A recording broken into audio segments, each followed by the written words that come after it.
So 4 separate criminal cases to go to trial. Former President Donald Trump's fate is now in the hands of prosecutors, his attorneys, a judge, and 12 jurors. Opening statements were made in Trump's historic New York criminal trial today.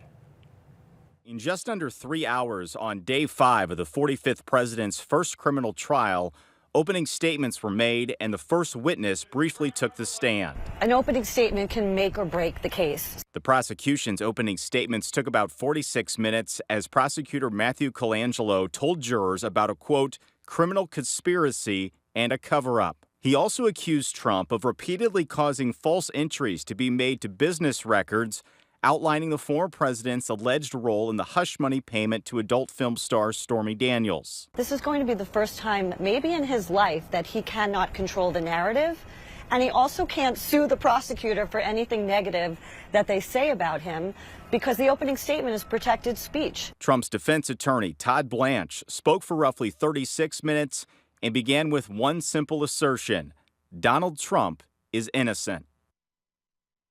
All right, so joining me now to talk about this historic trial, Dr. Anders Walker, a St. Louis University law professor. Dr. Walker, really appreciate your time always. So let's start very simply. What is the burden of proof for the prosecution in this case? The prosecution has to prove beyond a reasonable doubt Donald Trump falsified business records and violated campaign finance law.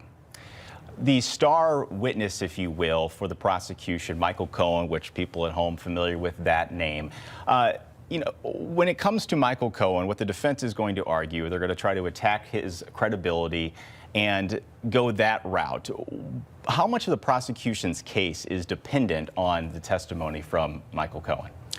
Michael Cohen is key because he's the idiot who set up shell corporations to pay Stormy Daniels and Karen McDougal.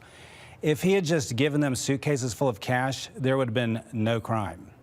So when it comes to that testimony, I mean, do you expect that to be a lengthy testimony, multiple days, or do you think that will wrap up within a day? Well, it could take a couple of days. There's not much to the case. They paid these women money. There's no problem with that, except Michael Cohen tried to disguise it, and that's where the money came from shell corporations, and corporations cannot finance campaigns. That's a campaign finance violation. One thing that is a big focus also, or just a big part of this case, I should say, is just the media attention. How does the media attention have an impact on this case, if any? Well, it's probably helping Donald Trump's presidential campaign, but it's also leading to problems with gag orders. The president has attacked witnesses, he's attacked the judge's family, and that could get him in trouble with the court. And tomorrow, in fact, the judge in this case has called a hearing, a gag order hearing, before the trial resumes tomorrow. Explain to our audience what that is all about. So the judge is going to have to decide if President Trump's been influencing the jurors or witnesses in the case by attacking them. He could fine the president. He could actually hold him in contempt and jail him. Some people might look at this case, or are looking at this case, as we've heard the narrative of a political witch hunt. In your estimation, I mean, does this trial or even the outcome have any bearing on the presidential election in November? It is a very strange case. It's one of the flimsiest cases I've ever seen. And I think it bears directly on the presidential election. Ironically, it might help President Trump because it looks so ridiculous. Yeah. And from a law perspective, I mean, clearly you're here talking to us, but are you really in the weeds of this case, kind of paying attention, even watching some of the testimony and whatnot? Just take me through from your perspective of how closely you're watching it. Oh, yeah. It has been fun just to figure out what exactly the charges are. It's a misdemeanor to falsify a business record. That's no big deal.